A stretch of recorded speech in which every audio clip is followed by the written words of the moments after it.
உருவாக்குதல், சூப்பர், படைத்தல். அதுக்கப்புறம் கன்செப்ஷன். ரெண்டாவது ப்ராசஸ் வந்து கன்செப்ஷன், உள்வாங்குதல். ஆனா எஜுகேஷன் என்ன சொன்னேன்? வெளிப்படுதல். மூணாவது ப்ராசஸ் டெலிவரி. மூணு நோட் பண்ணி creation, conception, delivery.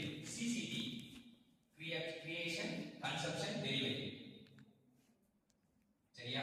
Creation, conception, delivery. இதான் நம்ம இது பண்ற ப்ராசஸ். சோ நம்ம என்ன பார்க்க போறோம் அப்படின்னா, இப்போ உங்களுக்கு ஒரு ஏஐ டூல் வந்து எக்ஸ்ப்ளோர் பண்ண போறோம்.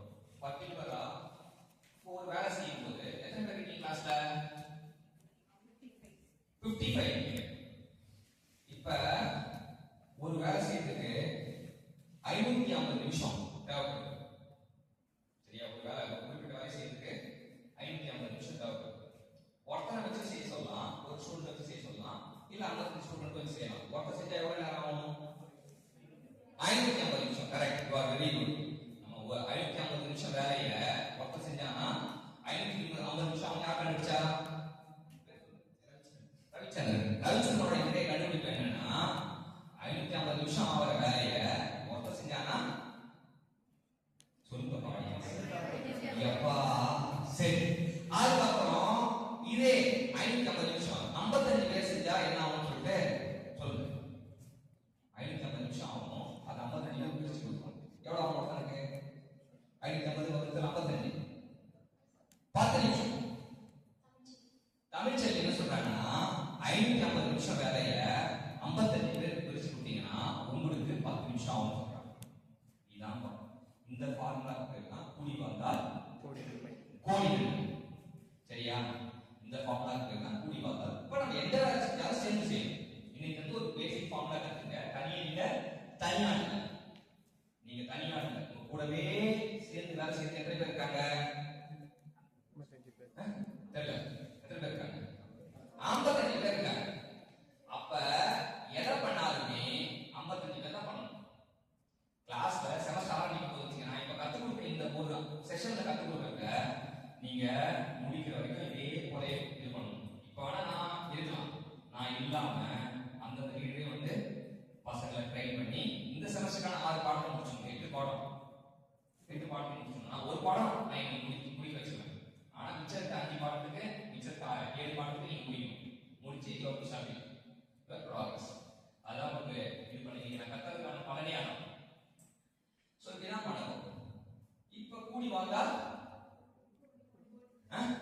கோடி நன்மை சொல்லணும். இப்ப நீங்க வேலை செஞ்சீங்கன்னா உங்க வேலையாளர் உருவாக்குறது எல்லாராலையும் என்ன பண்ண முடியும்னா சிறு துளி தான் கிடைக்கும். நீ பாட்டு கஷ்டப்பட்டு வேலை செய்யல, உனக்கு எண்ட் ரிசல்ட்ல ஒரே ஒரு டிராப் தான் வரும். என்னடா இது ஒரே ஒரு டிராப்பா அப்படின்னு நீங்க பாப்பீங்க.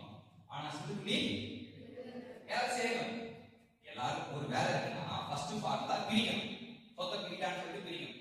LIC அப்படின்னா பிரிச்சதுக்கு எல்லாரும் பங்கு கொடுக்கணும். எனக்கு சாப்பிடுறாங்க, எனக்கு வயிற்று போயிடும். சரியா? அப்ப பிரிக்கணும். சொந்த பிரிக்கணும். சொந்த பிரிச்சு எத்தனை பேர் கொடுக்குறோம்?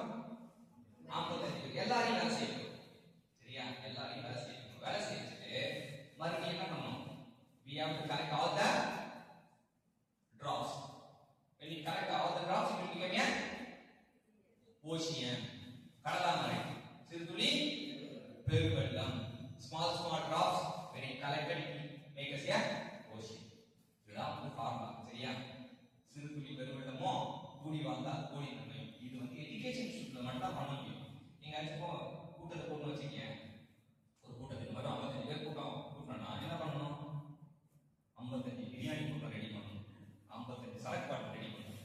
இங்க எதுவுமே கொடுக்காம கூட்டா வரக்கூட எங்க இருப்பாங்க? ஸ்கூல்ல இருப்பாங்க, காலேஜ்ல இருப்பாங்க. அவ்வளவுதான்.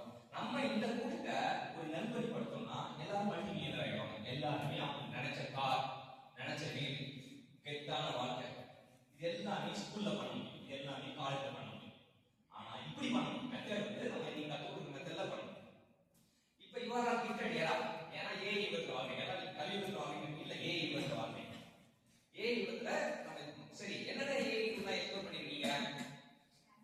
எழுதிங்க ChatGPT, அப்புறம் ஜெமினி, அப்புறம் DeepSeek,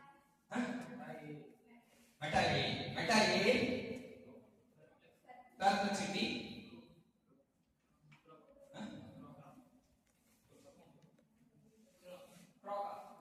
ஸ்பெல் பண்ணு GROK grok